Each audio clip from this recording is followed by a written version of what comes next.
qué significaba su glifo toponímico y cuándo fue reconocido como municipio.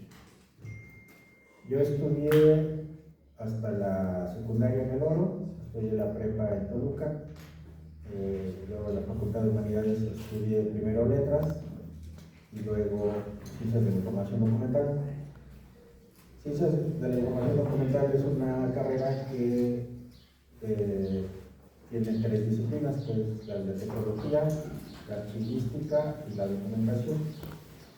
Había entrado primero a letras porque me gustaba escribir, aunque uno no entra a letras para ser escritor, sino para ser crítico literario. Y cada semestre tenía que hacer un ensayo de las 6 materias que tenía y yo siempre las entregaba después de la fecha límite. Entonces, aunque me gusta mucho escribir, me tardó mucho. Entonces dije, yo no puedo estar haciendo ensayos cada semestre, entregándolos a destiempo, porque se me complica mucho, más bien me toma mucho tiempo escribir. Entonces me cambié de carrera. Mi primer trabajo fue en una librería, hice mi servicio social en la biblioteca, y luego apareció un anuncio en el periódico donde solicitaban un corrector de estilo. Fui, me hicieron un examen, es decir, me dieron un texto a corregir, lo hice, me hicieron una entrevista y me quedé ahí.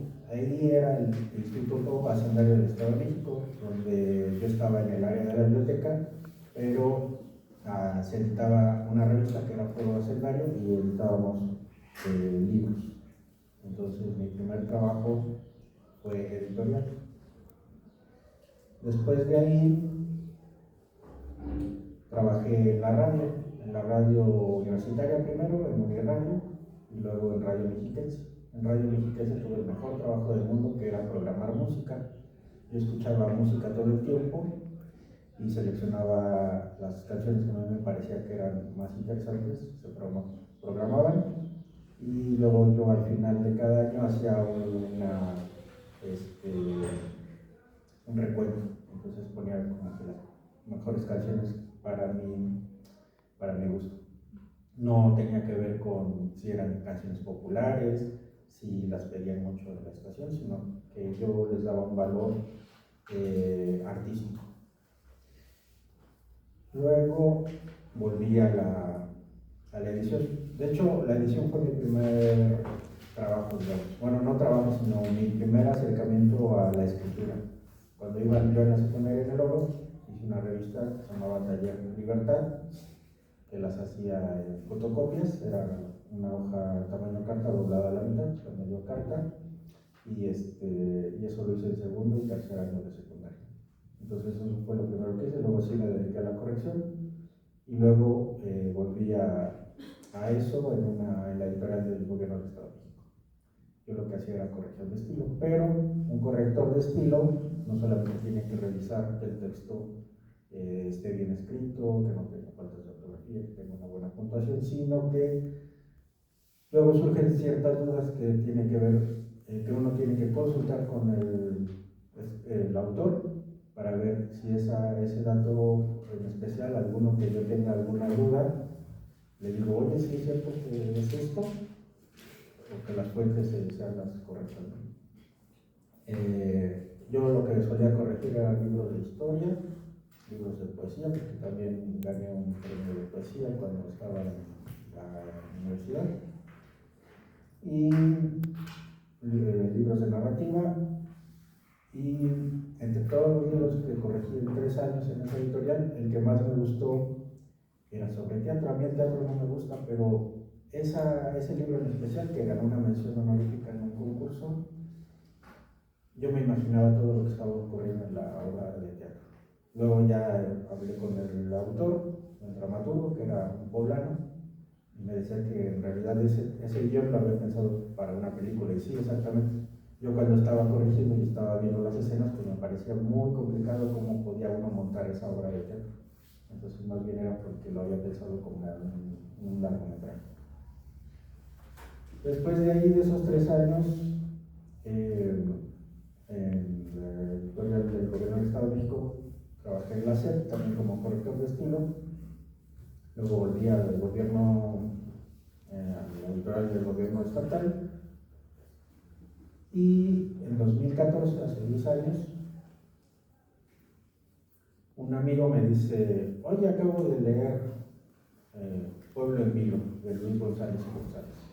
Y yo me sorprendí porque Pueblo en Vilo es una obra clásica de la historiografía mexicana, es de 1968 y estamos hablando que hasta el 2014 mi amigo lo leyó y le sorprendió mucho y le gustó que se centrara en un pueblito. Entonces me dijo: ¿y no podríamos hacer lo mismo en el oro? O sea, no hay suficientemente historia en el oro como para hacer algo como eso. Y le dije: pues sí, vamos a hacer un coloquio. Entonces, desde hace 10 años organizó un foro de historia, no solamente del oro, sino de Tlalpujahua y el Oro, que son pueblos, municipios vecinos y también de la región. Estamos hablando de Mascalcingo, Jocotitlán, San Felipe del Progreso, San José del Rincón, y del lado de Michoacán es Tlalpujahua, es Tlacotepec, perdón, Coatepec, perdón, y y ya queda más lejos Marabatío y Angangueo, Tlalpujahua y el Oro, pues son pueblos mágicos. En ese foro, lo primero que hicimos el primer año fue hacer una lista de temas. Salieron 30 conferencias que tenían que ver con la historia del oro, obviamente la minería, la música, la historia que se llama, bueno, microhistoria. En esos casos, por ejemplo, la historia de la imprenta, la historia de la luz eléctrica en el oro, el ferrocarril, había temas sobre arquitectura, en fin, turismo, eran los temas.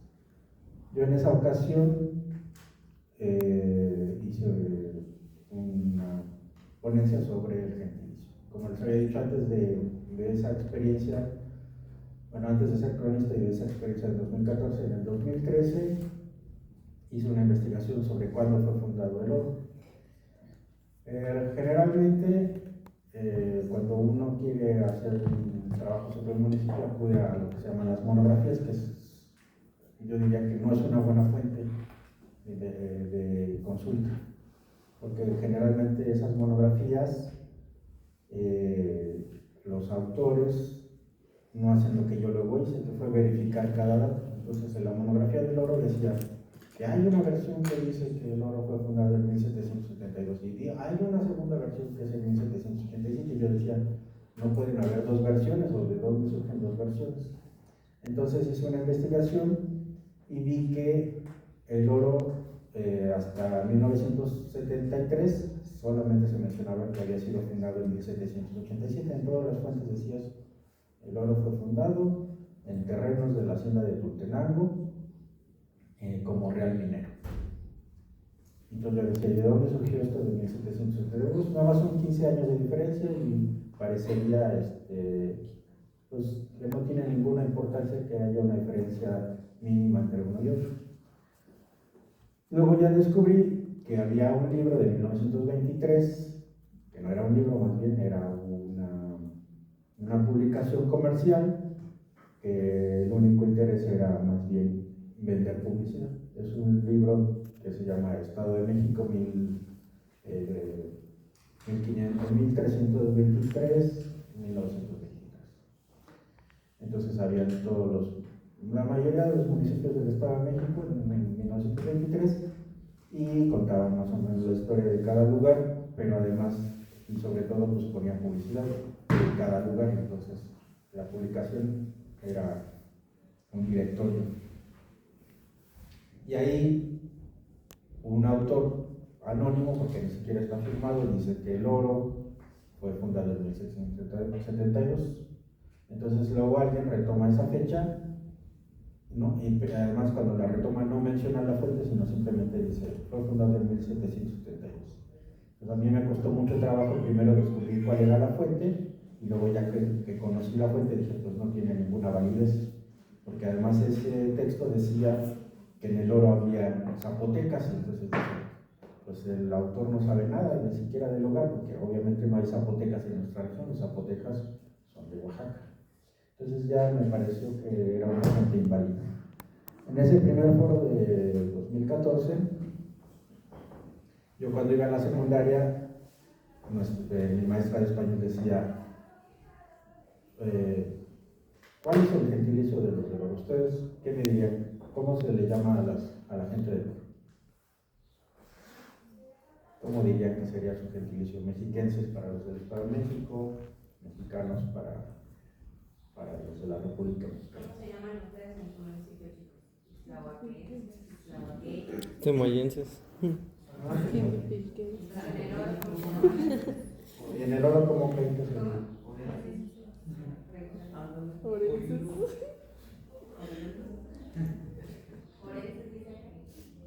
Bueno, orenses me decía mi maestra de español, que no podía ser, que si uno recordaba las clases de química, el nombre del oro es aurum en latín, y cuando uno forma un compuesto químico no dice órico, ni no dice oroso, sino dice auroso, áurico. Pero ella decía que a los naturales del oro se le debía decir áureos, y yo decía, tampoco puede ser áureos, porque áureo significa que uno es de oro. Entonces en esa ocasión precisamente hice esa propuesta de que el gentilicio para los del oro era aurense, pero en esa investigación además consulté a la Academia Mexicana de la Lengua, les dije, ¿cómo se les dice a los del oro? Entonces me hicieron una respuesta donde decía eso, que un gentilicio se forma de dos partes, ¿no? Y la parte del gentilicio es el sufijo, que puede ser de unas terminaciones como ense, eño, digamos, israelí, en unos casos otomí, mazahua, que sería una terminación, una combinación de español y náhuatl. Entonces me ponían varias sugerencias, pero al final decían, a los del oro se les dice oros, y entonces yo decía, pues tampoco se les puede decir oros, eso parece más bien una carta de baraja española, ¿no? Como el 7 de oros, ¿no? Entonces dije, no puede ser así. Entonces yo mismo hice un ensayo donde proponía que a los del oro se les dice aurense, y sí, al correr de los años, el ayuntamiento lo ha adoptado como tal, que se le debe decir aurense. Ese día que di esa conferencia, se levantó un señor y dijo, bueno, vamos a hacer una votación, vamos a decir a quién les gusta que nos digan orense y a quién les gusta aurense. Dije, no, la lengua no es una cuestión de votaciones, ¿no? Hay reglas gramaticales y yo me basaba precisamente en ellas, sin ser yo un experto en el idioma, aunque era corrector de estilo, pero yo como investigador pude hacer una investigación y llegar a esa conclusión de que era lo correcto podría ser aurense. Si recuerdan, en Argentina, pues son argentinos, argentinas los naturales de ese país, y sería lo mismo. Argentum es el nombre latín de placa. Ellos no se llaman platenses, ¿no? Sino argentinos, argentinas. Y en el caso del oro también podría ser así, aurino, aurina. Pero si eso lo trasladan a la palabra oro, que además puede ser, que también significa color amarillo, pues esa palabra con esa terminación podría ser orino y orina, y entonces pues eso es como una explicación de que eso es erróneo, ocupar la palabra oro para derivar el gentilicio. Los otros dos temas que me interesaban al principio, antes de ser cronista y luego ya haciéndolo, era cuándo fue, más bien qué significaba el glifo toponímico. El de Jiquipilco, pues lo has de conocer. El del oro, no sé si lo conocen. Es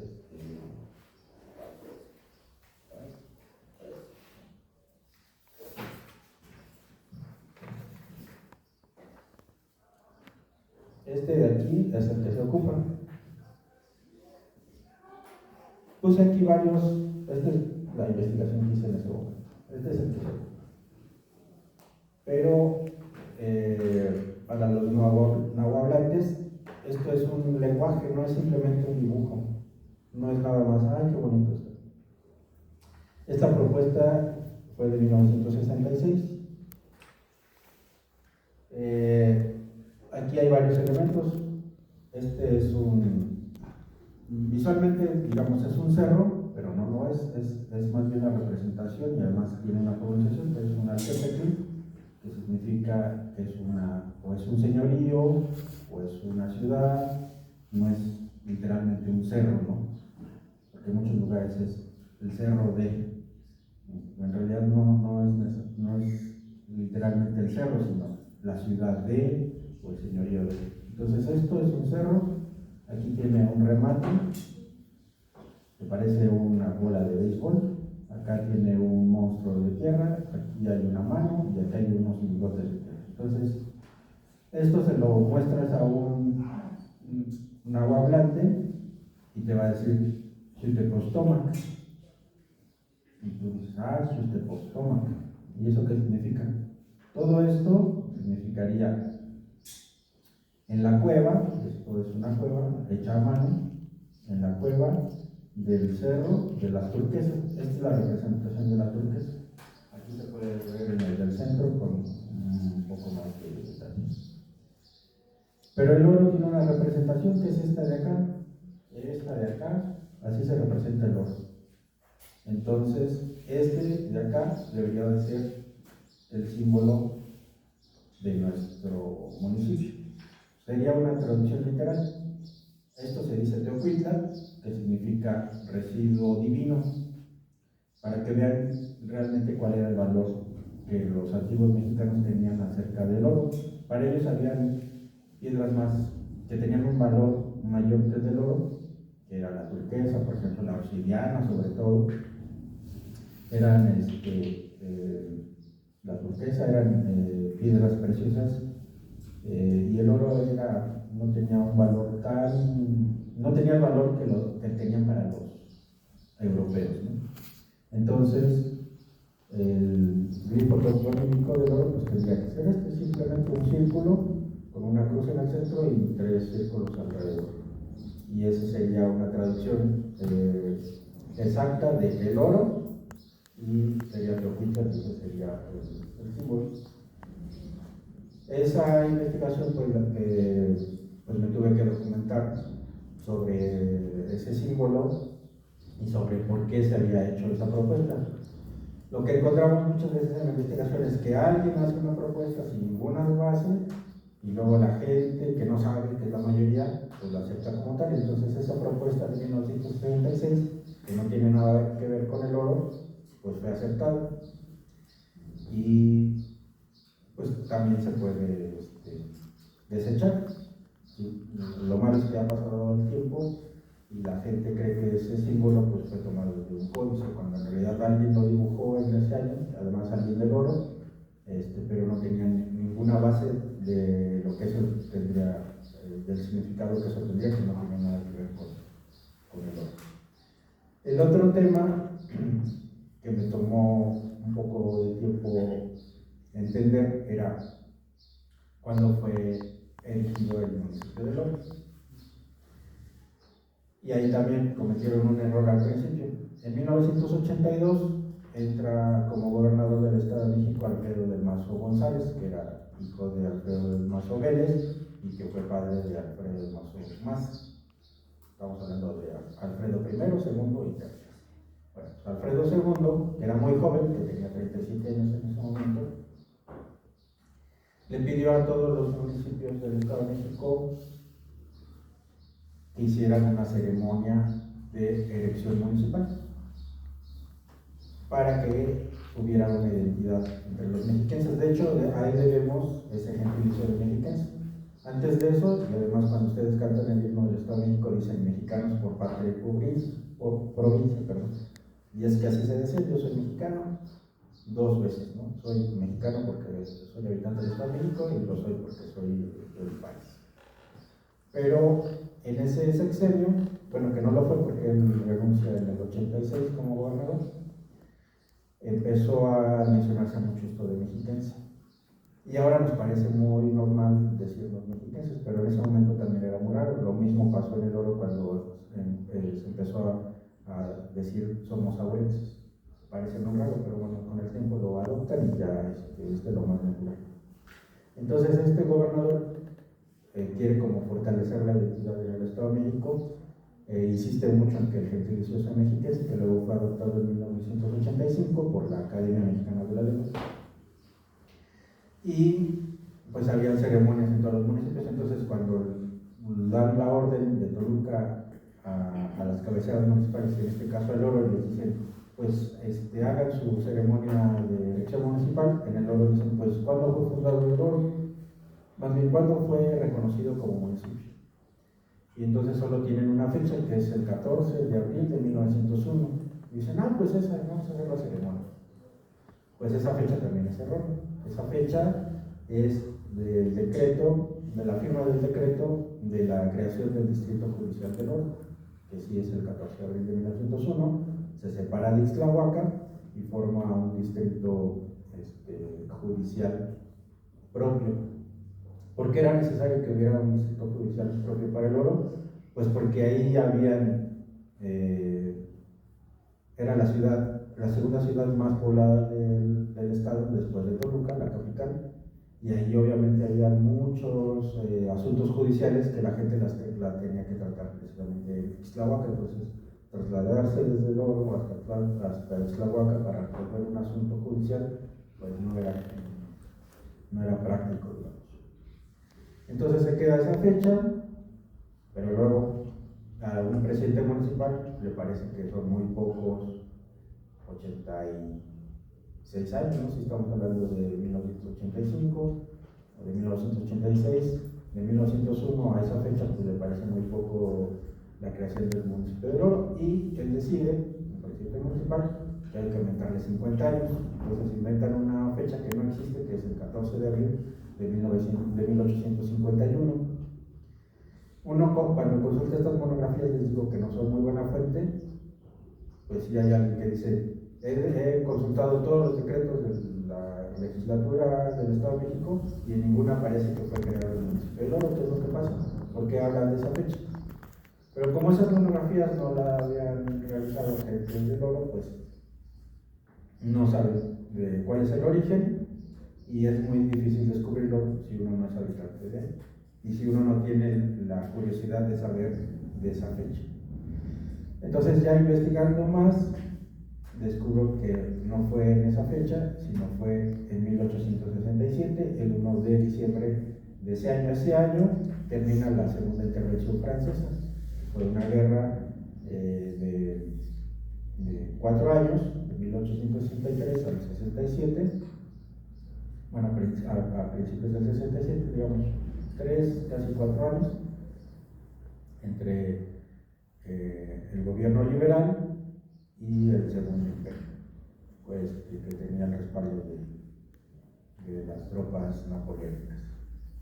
Entonces ese año, en 1867, se restablece la República y se eligen a todos los puestos de elección, que eran diputados locales, diputados federales, presidente de la República y los presidentes municipales. Entonces, en esa oportunidad, el Oro elige a su primer presidente municipal y nadie de la región se da cuenta que no ha sido creado con un decreto legislativo. Entonces, haciendo una investigación sobre qué pasó para que fuera reconocido, aunque no hubiera un decreto del Congreso de por medio, en 1871 el secretario de Gobierno del Estado de México dice, bueno, no es el único caso del Oro donde no hay un decreto de creación de la municipalidad. No hemos encontrado ni en los archivos del Poder Ejecutivo, ni en los del Legislativo, ni siquiera en los archivos de las municipalidades, un documento que valide esa creación, pero lo que vamos a hacer es reconocerlos ya, no importa que no tengan ese decreto. Entonces esa sería la fecha. Y esa fecha la he presentado en el ayuntamiento y les he dicho, es que esta es la fecha que deberíamos de celebrar, pero bueno, no me han hecho mucho caso. Entonces esos 4 temas los quiero poner como ejemplo de lo que hace, en este caso, un cronista. Y me gustaría que ustedes me preguntaran no sobre estos temas, porque pues son temas que nada más están sirviendo como ejemplo, pero si ustedes se habrán fijado, pues como investigador uno lo que tiene que hacer es acudir a las fuentes primarias, no un libro, por ejemplo. Los libros son fuentes secundarias. Ahí sería interesante que lo copiaran, porque eso sí, que lo escribieran. Eso es muy importante que ustedes sepan que no porque esté publicado en un libro es un dato verídico. Yo les sugiero, como hice yo, pues contrastar todas las fuentes, ver todo lo que se ha publicado, todo lo que hay alrededor de un tema, y solamente contrastando cada una de las fuentes se pueden dar cuenta y pueden llegar a una verdad. No solamente tomando, este dato está en la monografía municipal, la voy a tomar, y lo que hacen ustedes o muchas personas es copiar y pegar. Ese ejercicio es el único que hacen, nada más copiar un dato sin detenerse a verificarlo, a menos que sea un dato o muy conocido o una fuente que lo respalde realmente. Hay fuentes, hay personas que escriben sin verificar sus fuentes, sin ver si son fuentes verídicas, y ahí se comete un error porque uno nada más está reproduciendo un dato falso y se crea lo que ahora es muy común decir, una fake news, que circula por toda internet y por todas las redes sociales, que es crear a veces deliberadamente noticias falsas, o a veces noticias falsas porque no saben, no tienen conocimiento. En este caso, alguien no tiene un conocimiento histórico y cree que tomar un dato así aislado pues es verdadero y lo difunde. Entonces eso sería un gran problema. La otra es pues consultar a los expertos en muchos temas. Yo en todos estos temas, yo tenía, digamos, aunque no soy especialista en algún aspecto, pues sí recurro a alguien que lo sea, lo consulto y le pregunto si lo que yo creo que es verdad. Entonces, por ejemplo, cuando hice la ley gentilicia, pues sí consulté a un experto en el idioma y me dijo, pues claro, sí es válido, y digamos, respaldó mi planteamiento, digamos. La otra parte, como investigador, que es muy importante, es pues, que ustedes hagan precisamente entrevistas. Y otra cosa que quería decir es que a veces también el chisme es un buen ejemplo de lo que un investigador tiene que hacer. Ustedes, cuando oyen un chisme, pues les gustaría saber cada uno de los integrantes, cada una de las personas que integran un chisme, ¿no? Y entonces pueden oír la versión de uno, de otro y de otro, y no quedarse solamente con una persona, ¿no? A la persona que les pasó el chisme, sino que uno puede dudarlo y decir, ay, pero sí habrá dicho eso, y entonces ya le pueden preguntar a los que están realmente involucrados, y entonces ustedes mismos, de esa forma, es como también trabaja un investigador, viendo todas las versiones, y solamente de esta forma ustedes pueden descubrir realmente qué pasó en alguna circunstancia, no solamente quedándose con una versión. Entonces, bueno, si quieren preguntarme algo que les interese saber en una investigación qué es lo que se tiene que hacer. Pero no pregunten todos al mismo tiempo.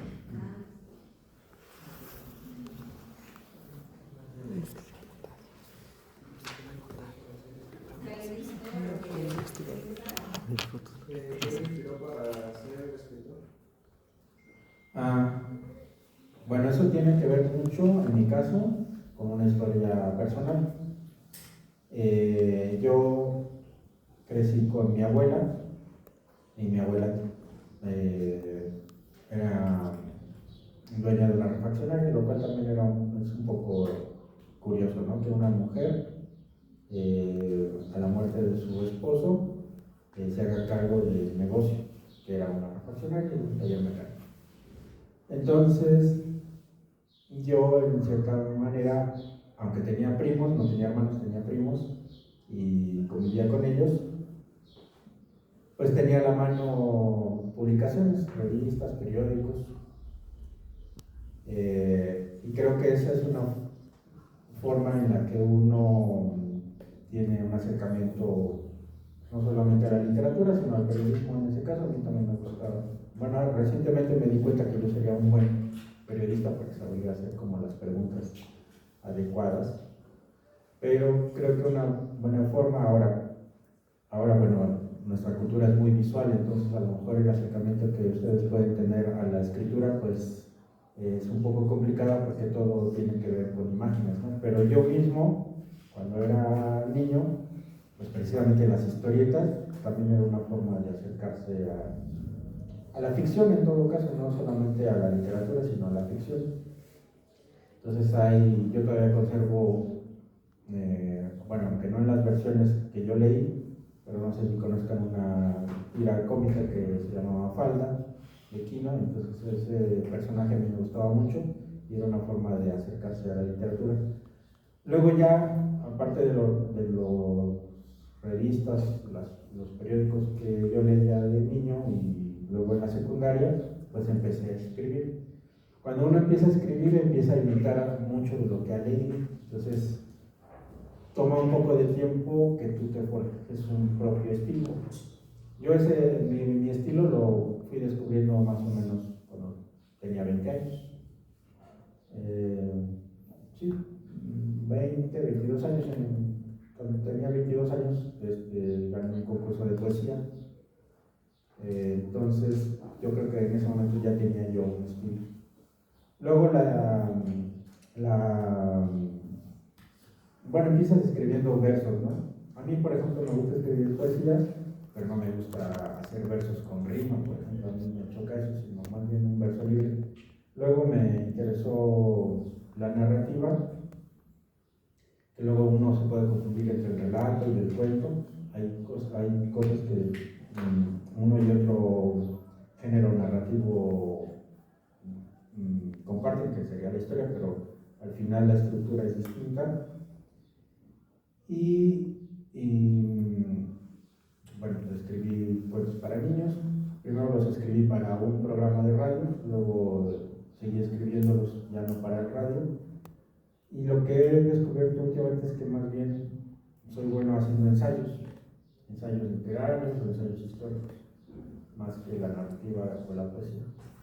Pero el trabajo, por ejemplo, de un periodista de prensa, pues también es eso, escribir. Entonces, aunque ya me toma menos tiempo escribir, pues sigue siendo muy complicado.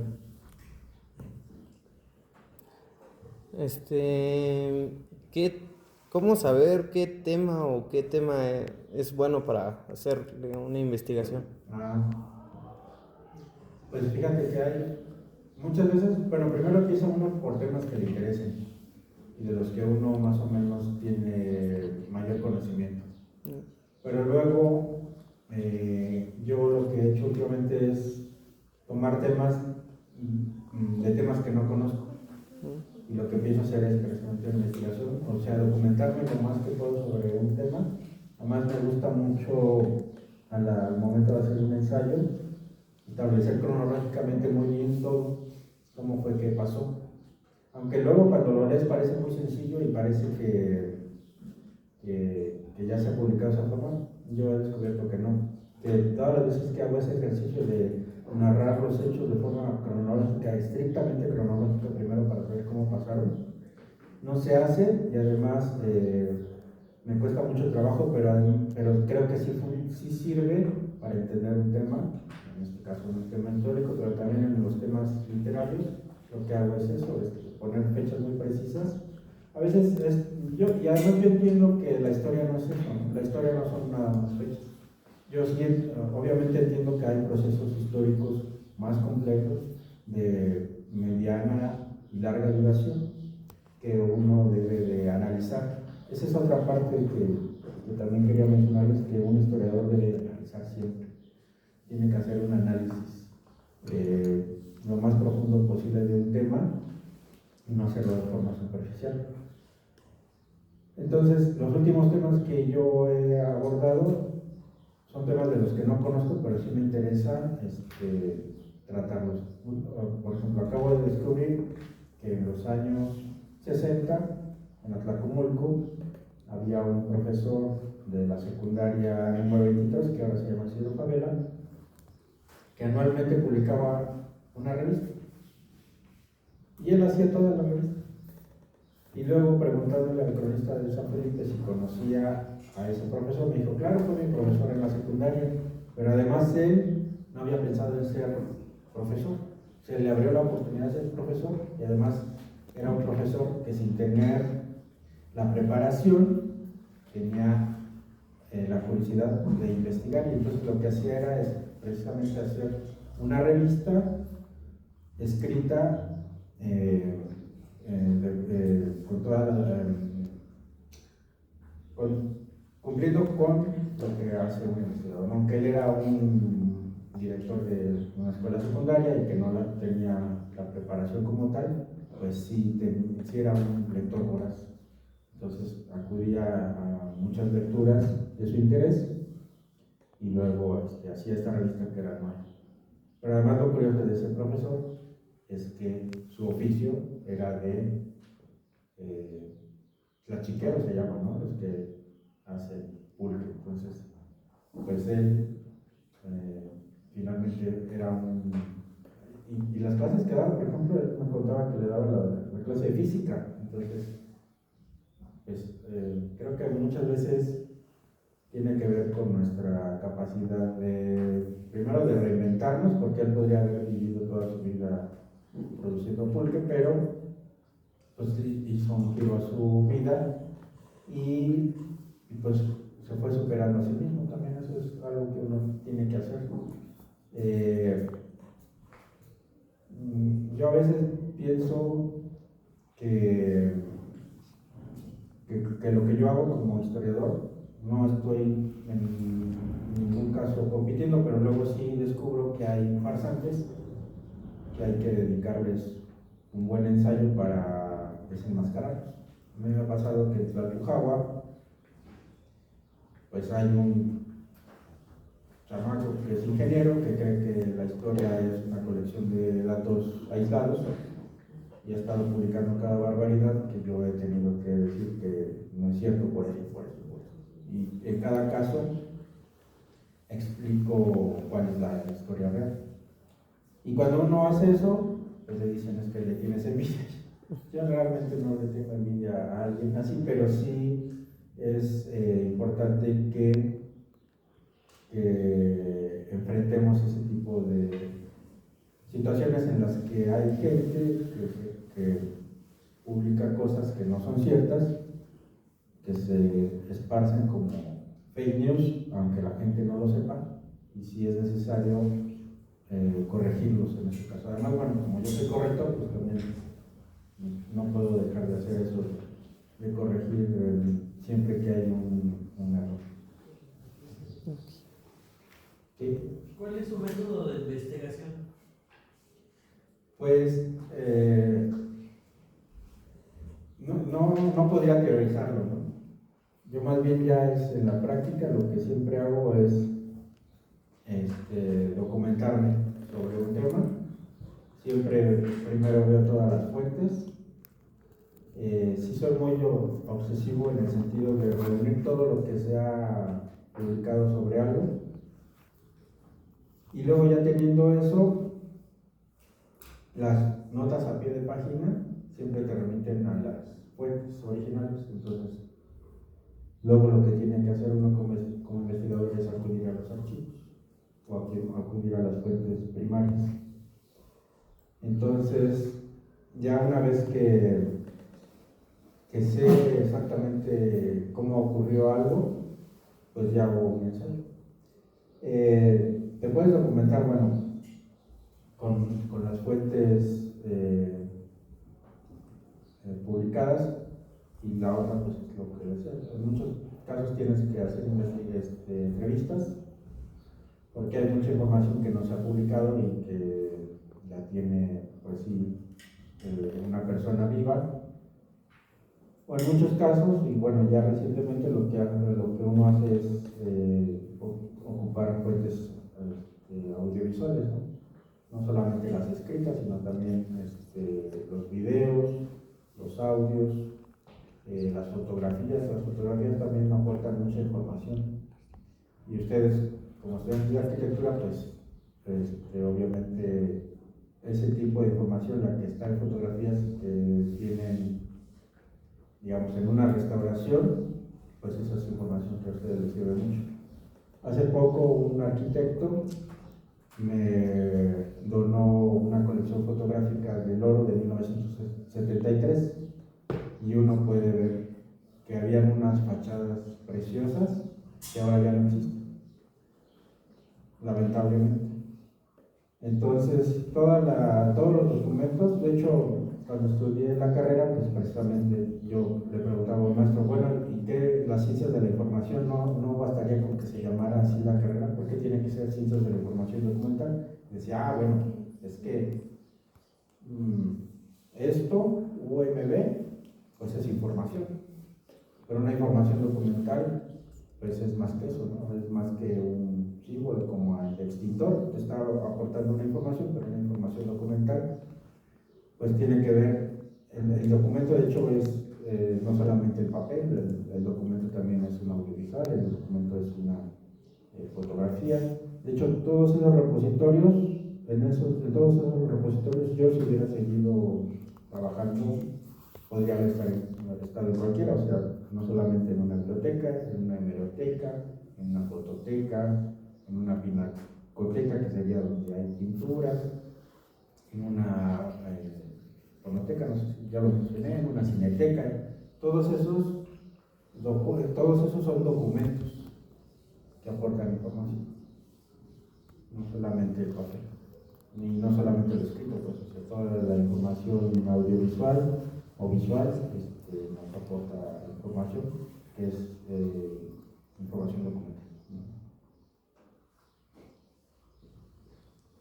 ¿Sí? ¿Cuáles son las mayores dificultades a las que se enfrentan a la hora de investigar? Las mayores dificultades.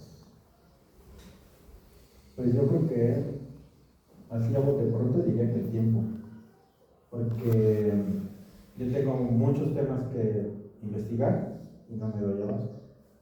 El trabajo que yo hago lo hago solo. Hay municipios que sí tienen una unidad de la crónica, entonces pues esos auxiliares sirven mucho para avanzar en las investigaciones, pero siempre es muy complicado hacer un trabajo solo, sobre todo cuando tiene que ver con investigación. Por eso muchos en las universidades o en los centros de investigación pues tienen colaboradores. Aunque hay un investigador, generalmente un instituto de investigación o un centro de investigación tiene un investigador titular y tiene muchos auxiliares que generalmente son sus alumnos o son egresados y trabajan como auxiliares de los investigadores. El tiempo siempre está en contra del investigador. Hay muchos investigadores que además tienen que cumplir con ciertas, con estas cuotas, digamos, de investigaciones publicadas o dictaminadas, ¿no? Yo no tengo esa presión de presentar una investigación cada tanto, pero sí estoy al pendiente de las convocatorias que se hacen de coloquios o de seminarios para participar y siempre que participo lo hago con una investigación pues inédita o en todo caso una investigación que he estado enriqueciendo, digamos. Hay temas que yo he trabajado y que luego pues también pasa que una investigación no se agota, ¿no? Lo que yo publico luego al seguir investigando pues hay más información, no queda solamente en eso. Y todo el tiempo estoy haciendo investigación, digamos.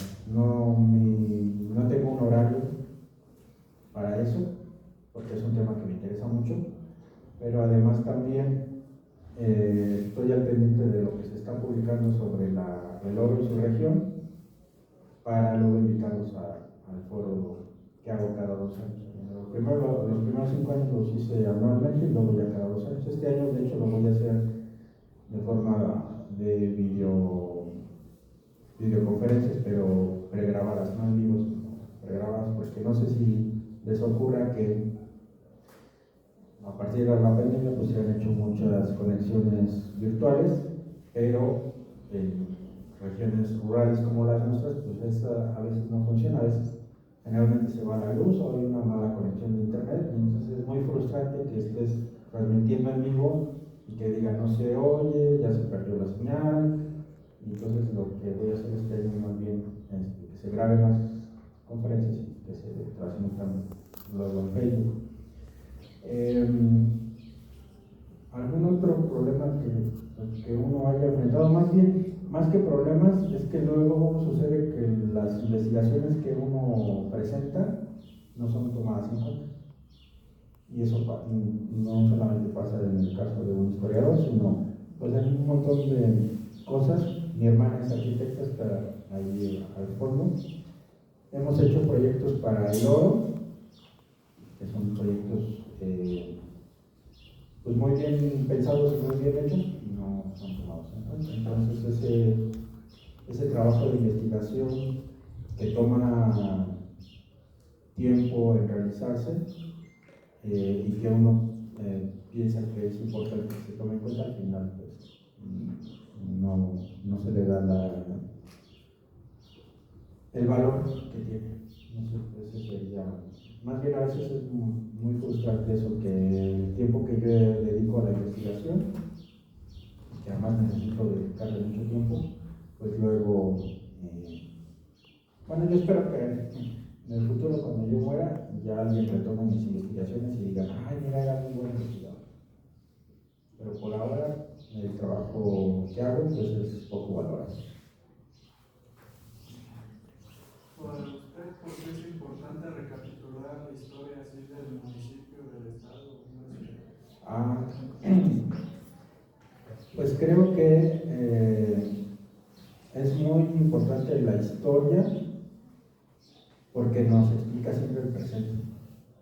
Siempre saber de historia te da una perspectiva del presente. Es más fácil entender muchos procesos. Pongo un ejemplo que tiene que ver obviamente con el oro. El oro era un gran centro económico, político, social, además también tecnológico, porque precisamente su productividad se debió a 3 factores que eran científicos, que era el proceso de cianuración, el uso de la energía eléctrica y el transporte ferroviario.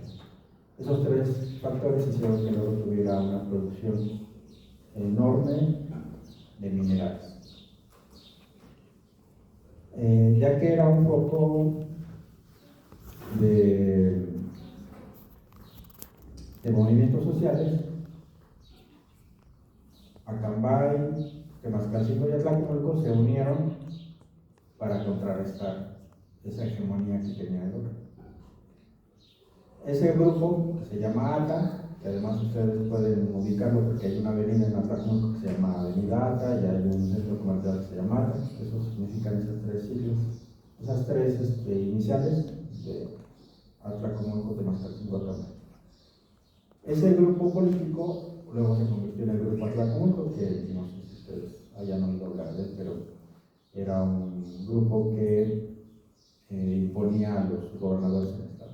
Bueno, en el 42 asesinan al gobernador del Estado de México, que era de Mascaltepec, y ponen a Isidro Favela.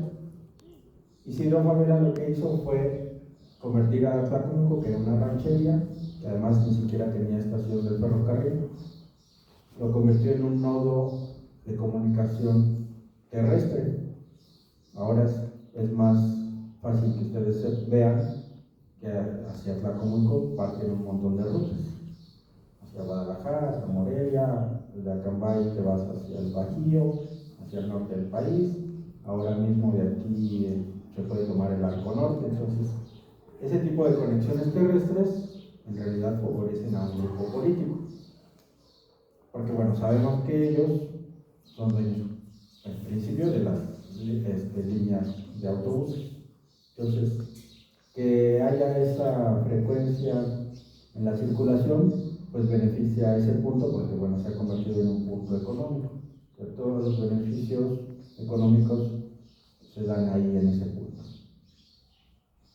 Entonces, cuando tú te preguntas, ¿y el oro por qué dejó de tener cierto desarrollo? Pues es por eso, porque hubo un bloqueo de los grupos políticos de la región y hubo un aislamiento. Entonces, si tú ese análisis lo haces a partir de la historia, entenderás por qué el oro tiene ahora ese crecimiento. Pero ese mismo análisis lo puedes hacer en un montón de municipios, que ocurre de la misma forma. O sea, hay muchos elementos que los entiendes por esos procesos históricos de mediano y largo, de mediano y largo duración. Entonces, yo creo que además un historiador tiene una mayor libertad de pensamiento, que creo que es lo que nos hace falta, sobre todo en esta época. Hay mucha propaganda de todas las vertientes del gobierno, de la Cámara de Diputados o de los senadores, de la Presidencia de la República, del gobierno estatal, de los gobiernos municipales. Hay propaganda en todos los sentidos. Entonces, sí se necesita gente crítica, de pensamiento, que tenga un pensamiento propio, para pues analizar la situación actual y no dejarse llevar por mensajes de propaganda. Pensaría en el sentido de que siempre es mejor tener un pensamiento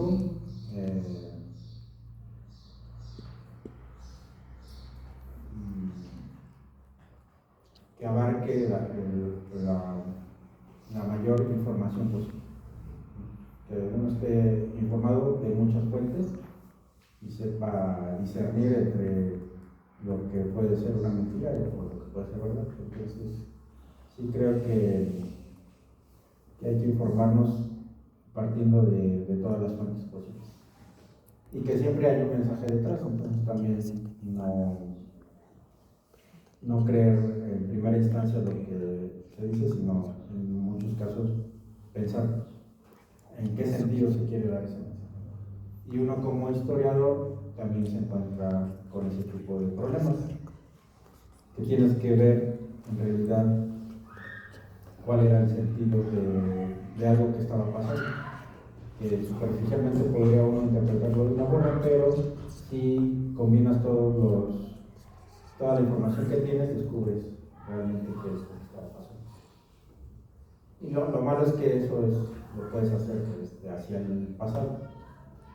Es más fácil descubrir un montón de cosas del pasado porque tienes mucha información a las que tienes en el presente, que es difícil ver hacia dónde puede ir un acontecimiento.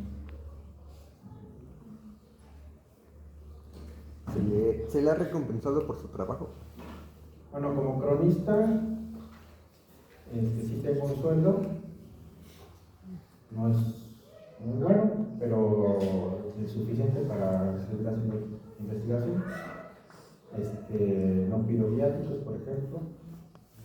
La otra, en un trienio no me pagaron 3 años y yo seguí trabajando, de hecho. Pero sí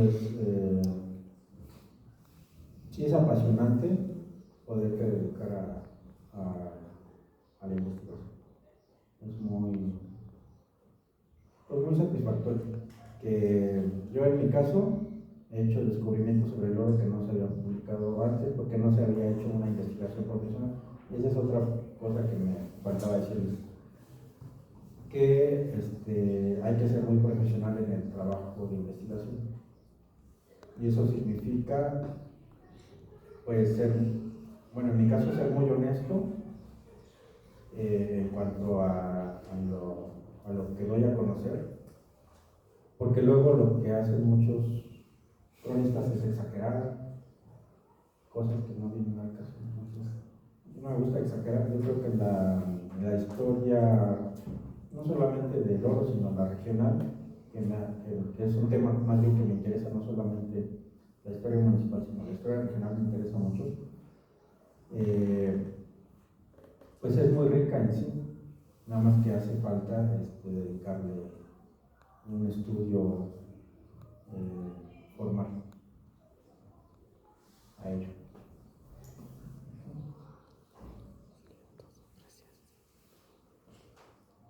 Chicos, usted como cronista, ¿cómo cree que la crónica puede influir en la opinión pública? Bueno, la crónica, pues son dos cosas en realidad.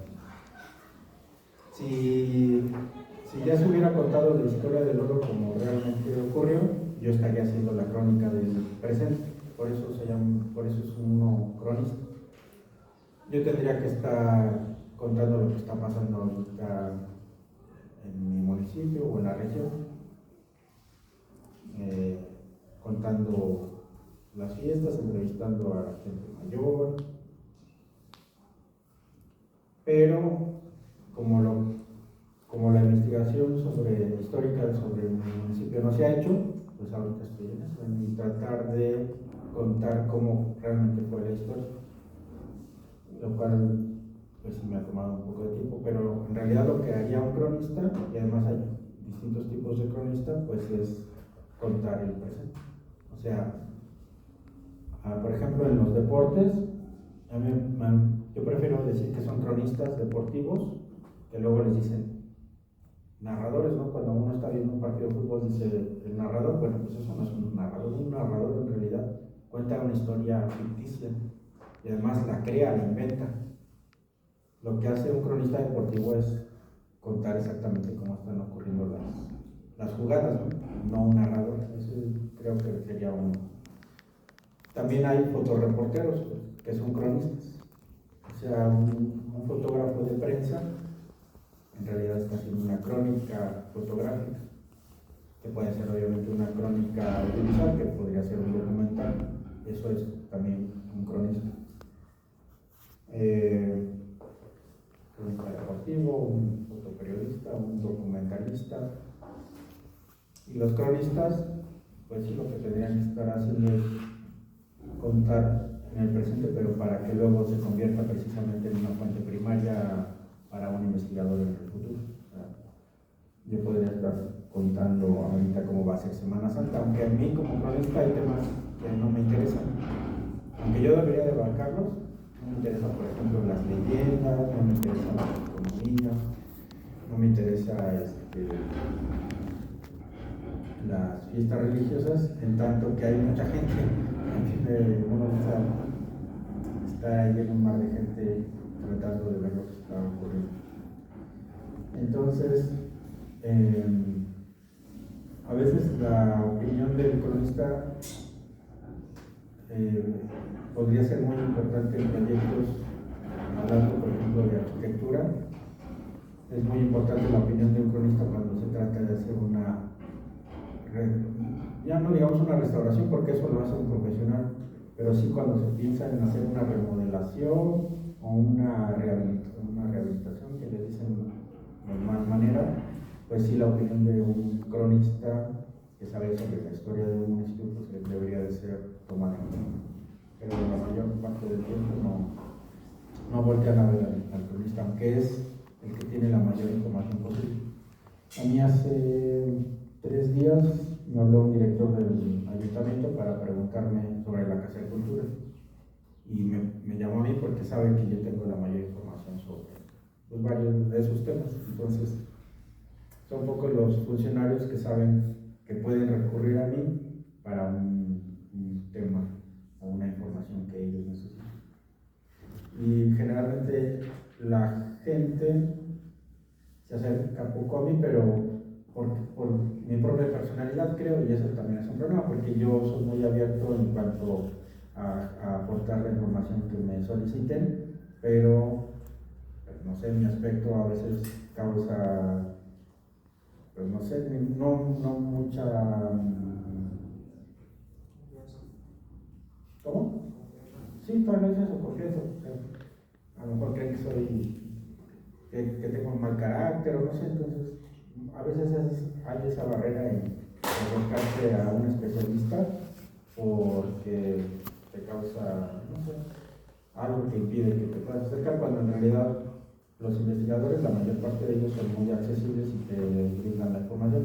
Hay otros que son muy recelosos y no te dan nada de información, y eso también es un problema porque yo sé que soy un servidor público y no puedo negarme a dar ninguna información. Como muchos investigadores universitarios también tendrían que dar la información cuando hay alguna entrevista, por ejemplo, pero a veces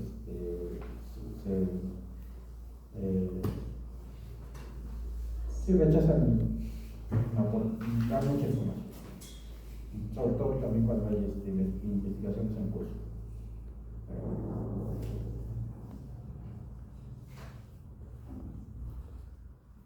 Ajá. ¿Qué tema de la arquitectura le llama más la atención para hacer su profesión? Bueno, yo de hecho la primera profesión que pensé antes de tomar una carrera era arquitectura.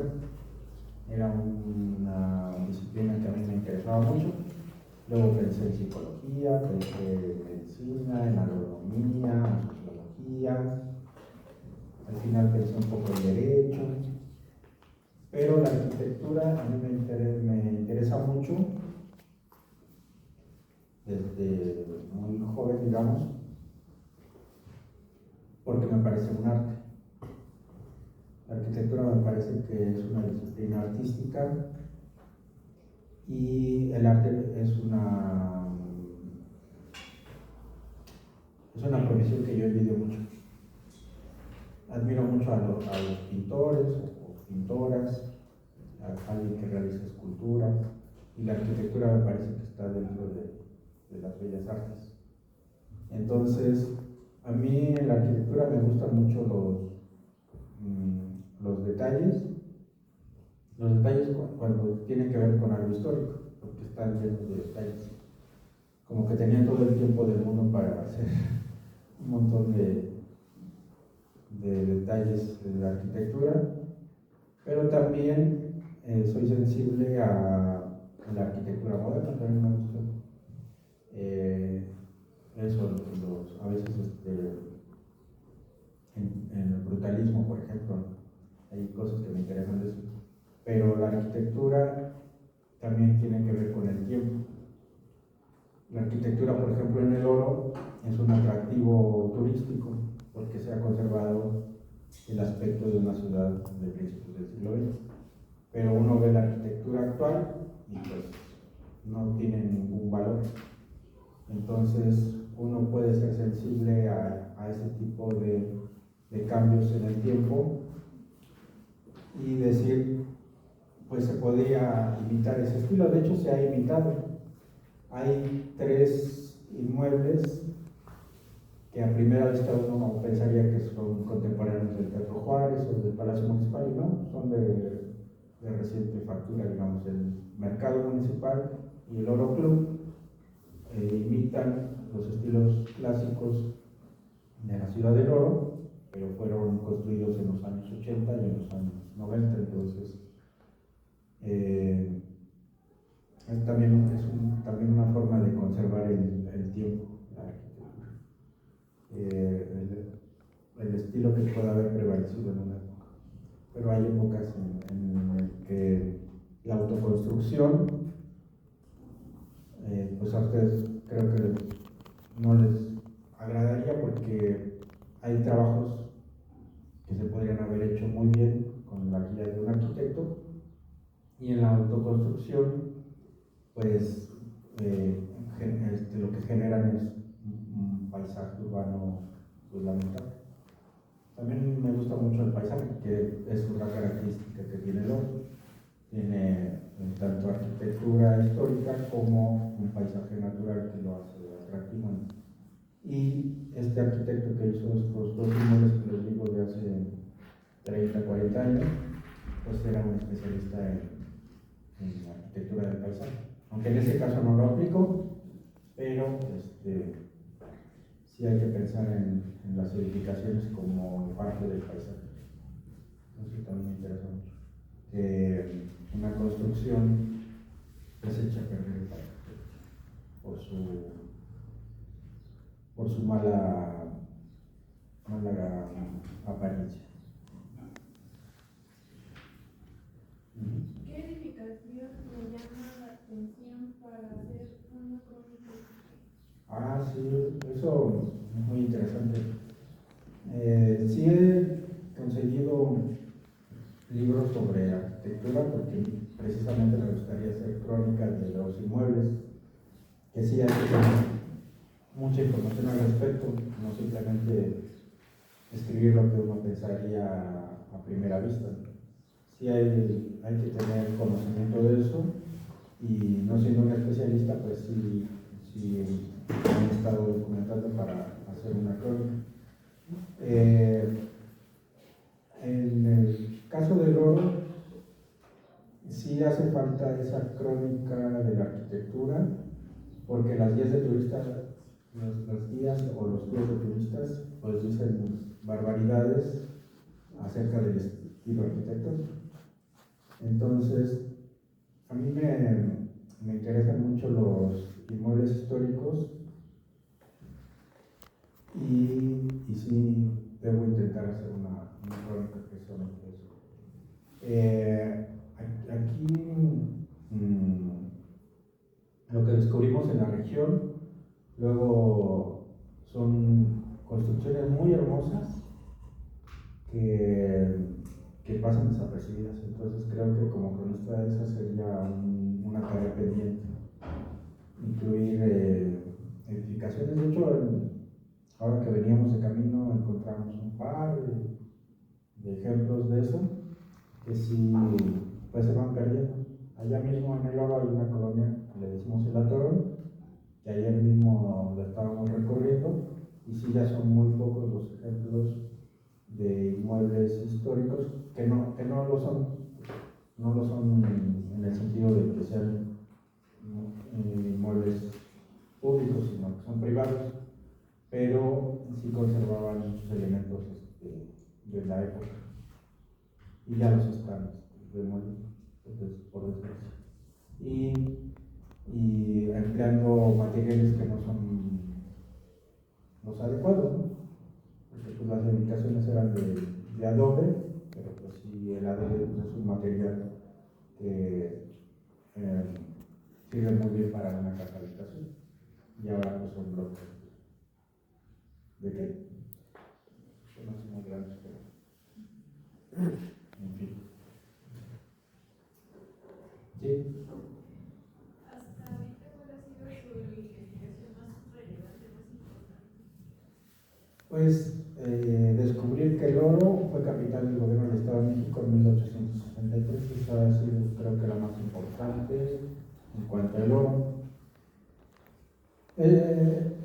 Manuel Somera y Piña fue gobernador en 3 ocasiones en el Estado de México.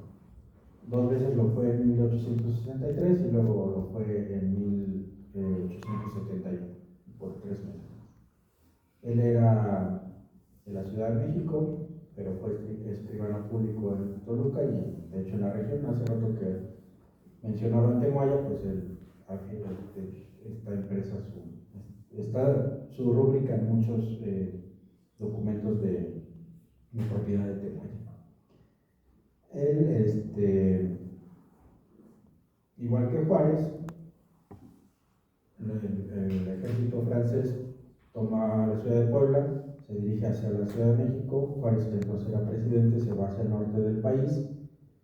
Somera, que era gobernador de México, se va de Toluca hacia Michoacán, porque el ejército francés ya había tomado la Ciudad de México, ya estaba en Lerma, y ya iba a tomar Toluca. Entonces se viene hacia Michoacán, pero viene aquí al oro precisamente porque su abuelo, su bisabuelo eran de Tlalpujahua. Su papá no había nacido en Tlalpujahua en el oro porque había nacido en Sinaloa, porque su abuelo era soldado, entonces él conoció a una mujer, tuvo sus hijos y bueno, luego todos se vinieron hacia la región, pero sus familiares sí vivían ahí en la región, se apellidaban Fernández de la Somera. Entonces cuando está en el oro, pone un decreto que dice que la capital del estado será donde él esté como gobernador, entonces lo firma en el oro y entonces automáticamente se convierte en la capital, que lo habrá sido por unas 2 semanas. Luego él se va hacia el Zitácuaro, está ahí 2 o 3 meses y luego le da el mando político y militar a un escritor que se llama Vicente Riva Palacio, que fue coronel y luego se convirtió en general. Esa investigación en particular a mí me parece muy importante. Gracias a ello el oro tiene una 6ª declaración que es municipio heroico. Es municipio heroico porque el ejército francés sí persiguió a Somera hasta el oro. Cuando llegó ahí descubrieron que ella se había ido a Zitácuaro, pero la población no lo entregó, o sea, lo podrían haber capturado, podrían haberlo entregado al ejército francés. Ellos en represalia lo que hacen es quemar el archivo, que es la memoria histórica, de hecho. Entonces, aunque no hay un hecho de sangre, generalmente lo que podrían haber hecho era o fusilar a algunas personas o haber quemado el pueblo, pero lo que deciden es quemar el archivo, que también duele mucho porque es nuestra memoria histórica. Entonces, el oro primero fue capital provisional del gobierno del Estado de México en 1863, fue distrito judicial, luego fue distrito político y rentístico, luego fue pueblo con encanto, luego fue pueblo mágico, municipio heroico y la última denominación es la de zona de monumentos históricos. Son las 7 declaratorias que tiene el oro, que es difícil que otro municipio los tenga. Y en cuanto a la literatura, hay personajes que he estudiado que también me parece que ha sido muy importante recuperarlos.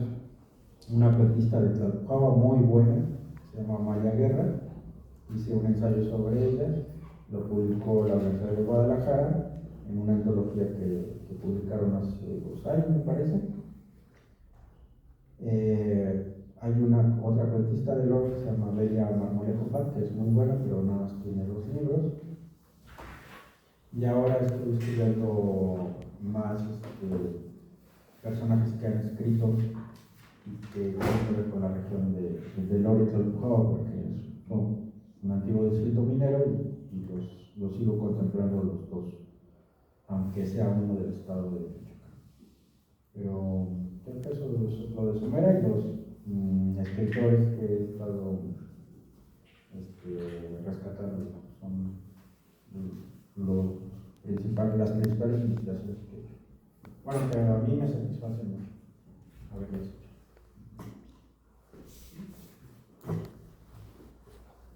¿Listo? ¿Alguien más? ¿Dice yo? ¿No? ¿Cuál es su motivación de día a día? ¿Y qué, perdón? ¿Cuál es su motivación Mi motivación. para seguir bien? Bueno, ya lo mencioné hace rato, mi motivación es que alguien en algún momento retome mis investigaciones, aunque yo ya no esté en este plano, digamos, porque creo que a veces uno no valora ese tipo de investigaciones, sino mucho tiempo después. Pero bueno, sí me motiva a seguir investigando, pues por la satisfacción de hacer una investigación lo más perfecta posible. Creo que esa sería mi motivación. Tratar de hacer en el plano de la escritura uno puede crear un mundo perfecto.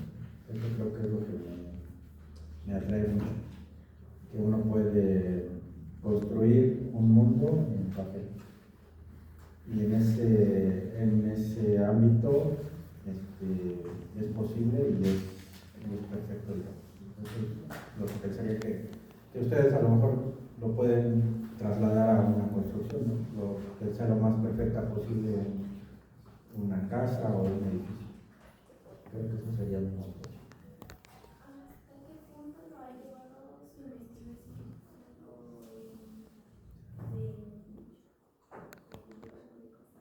¿Perdón? ¿Hasta qué punto lo ha llevado su investigación? ¿Hasta qué punto?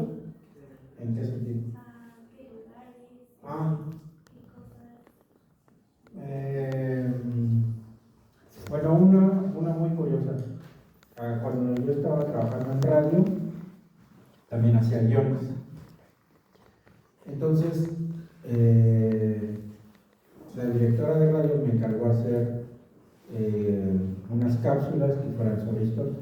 Entonces escribí varias y una de ellas fue oída en Perú. Entonces esta, que es una música peruana, me escribió sin saber que yo ya sabía quién era ella, que es Pauchi Sasaki, que es una violinista electroacústica muy buena. Entonces, cuando recibo el correo digo, Pauchi Sasaki me escribió sabiendo yo quién era, y ya obviamente no sabía que yo sabía quién era ella. Me escribió y me dijo, oye, leí tu crónica sobre tal que me interesó mucho. Y le dije, bueno, le agradecí desde luego, pero sí era increíble que hubiera tanta distancia entre lo que, bueno, distancia, sí, distancia física, porque obviamente eso era inmediato. Entonces lo que ella leyó, pues fue inmediatamente que me escribió. Luego a ella sí la conocí porque vino a Morelia a hacer una residencia artística, la conocí en persona. Y luego sí pasa esto que es muy repetido, de que nunca conozcas a tus ídolos, porque sí fue una decepción luego conocerla en persona, porque la persona que yo creía que sabía mucho sobre México, pues no sabía nada. Lo único que le interesaba era hacer esa residencia artística y visitar la Villa de Guadalupe, la Basílica de Guadalupe. Pero no sabía quién era Pedro Páramo, por ejemplo, no sabía sobre la música contemporánea mexicana, en fin, eran ese tipo de cosas. Pero esa investigación que mencioné hace rato de Amalia Guerra, que ella ha sido retomada en Guadalajara, también digamos, me hizo llegar hasta Jalisco. Y esa investigación también la hice muy rápido y además con muy pocos elementos, y creo que salió muy bien porque toda la información estaba en Guadalajara. Sin embargo, yo la rescaté vía internet por todo lo que pude, y solamente me faltaba consultar un par de libros que sí era de forma física. También eso lo recomiendo mucho, que hagan investigación en bibliotecas, que no nada más lo hagan lo que encuentren en internet o en los documentos electrónicos que encuentren. Hagan investigación también en bibliotecas.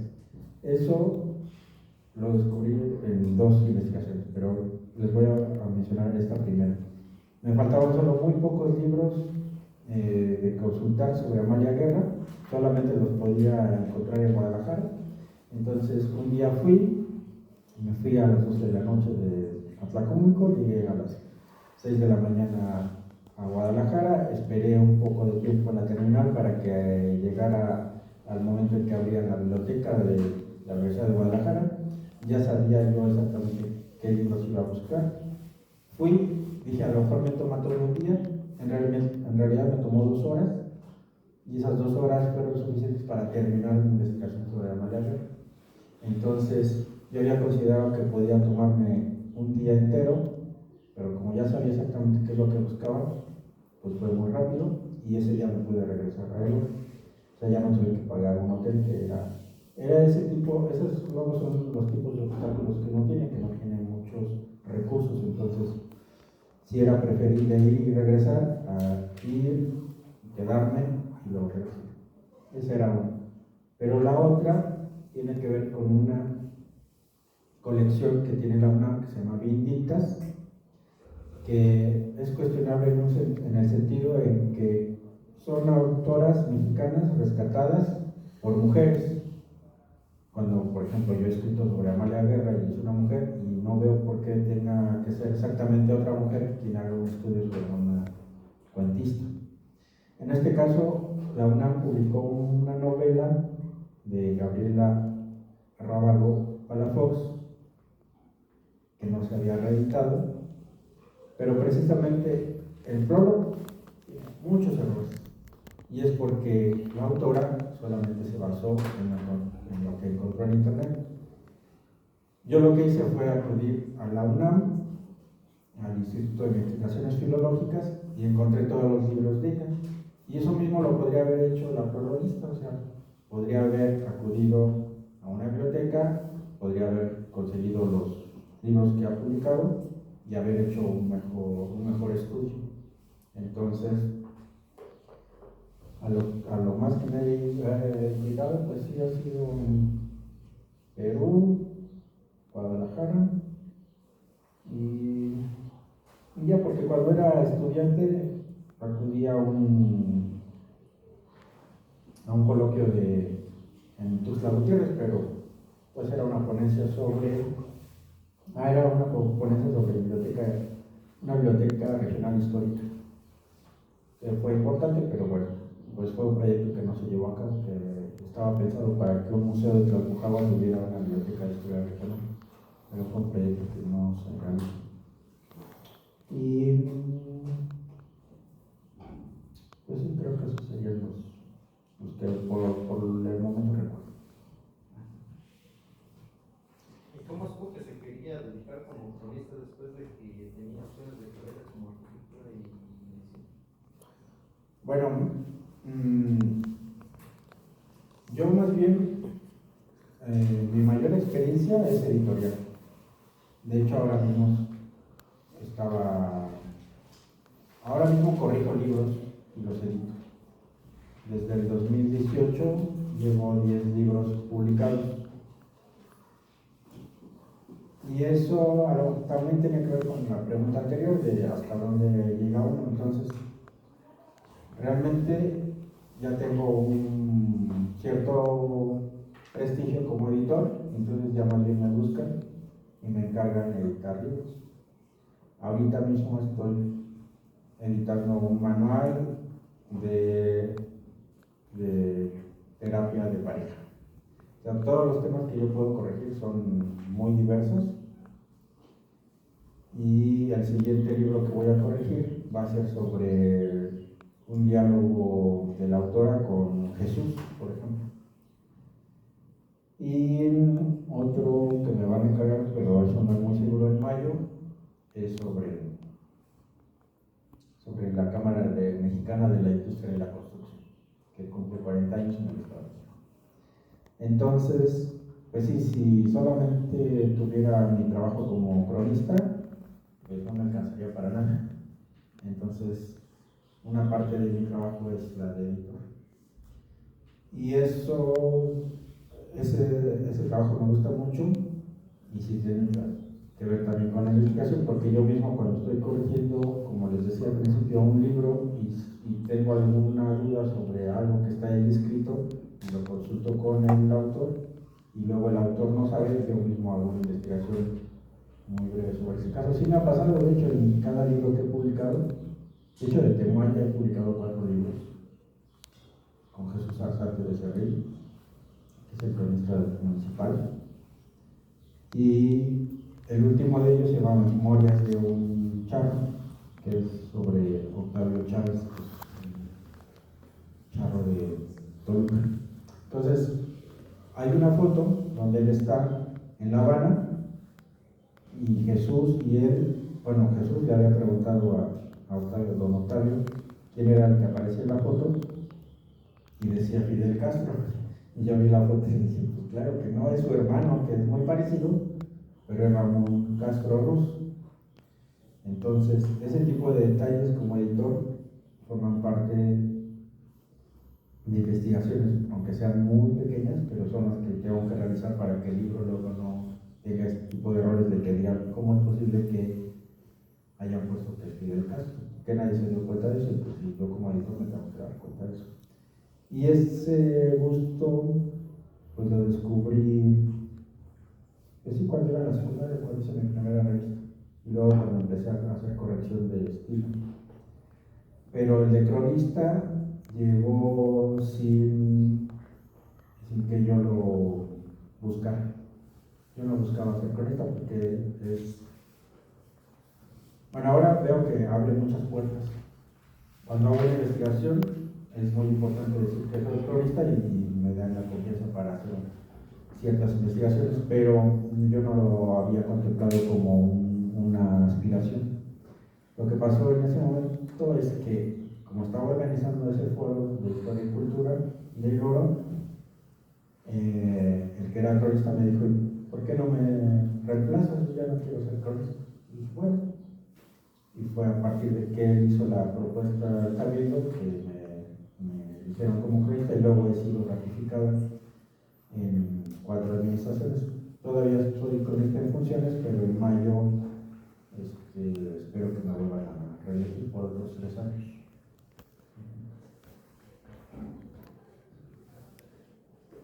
¿Listo, chicos? Sí. Bueno. Primero hay que darle un aplauso. Que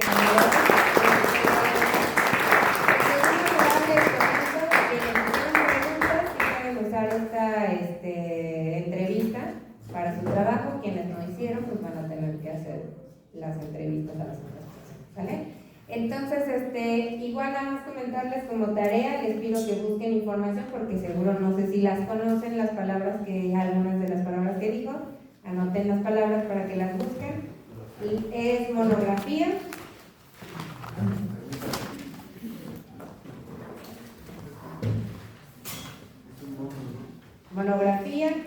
¿ya? Corrección de estilo, cronista, repositorio, monografía, corrección de estilo, cronista, repositorio, hemeroteca, coloquio, seminario, arquitecto paisajista y edición de libros, para ver si es cierto que le entendieron todo lo que nos comentó, ¿sale? Y pues bueno, chicos, a nombre de la universidad, porque ya no regresó el coordinador, creo que ya no, ya se fue. Bueno, le queremos agradecer por la sesión que tuvo el día de hoy con ustedes y pues le traemos un obsequio para él. Regalen un aplauso.